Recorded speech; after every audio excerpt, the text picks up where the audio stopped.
তো আজকে বানাচ্ছি কুলের আচার। আর বেশ কয়েকদিন আগে কাকিমা এই কুলগুলো দিয়ে গেছিল।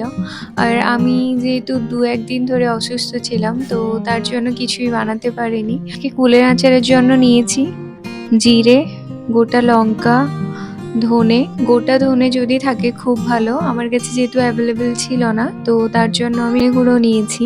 আর লবণ, তেঁতুল আর গুড় নিয়েছিলাম। মশলাগুলো ভালো করে ভেজে নিয়ে মিক্সিতে গুঁড়ো করে নিয়েছিলাম। এই খুব বেশি টক কুল হয়ে থাকে তো তেঁতুলটা অ্যাড করার দরকার নেই। নাহলে যদি একটু মিষ্টি কুল হয় তাহলে একটু তেঁতুলটা অ্যাড করাই ভালো। গ্যাসটা লো ফ্লেমে রেখে আস্তে আস্তে করে আচারটা বানিয়ে নিতে হবে। আচারটা বানানো ভীষণ ইজি। আর সিম্পলি আমরা এই আচারটা খুবই সহজে বানিয়ে নিতে পারি। আর ভীষণ ভালো খেতে হয়েছিল। ওই ছোটবেলার কথা মনে পড়ে গেল, তাই আমি পেপার কেটে একদম ছোটবেলার মতো চকলেট প্যাকিং করেছিলাম কয়েকটা। আর সকালবেলা ভাই বোনেদের সবাইকে দিব বলে রেডি করে রেখেছি।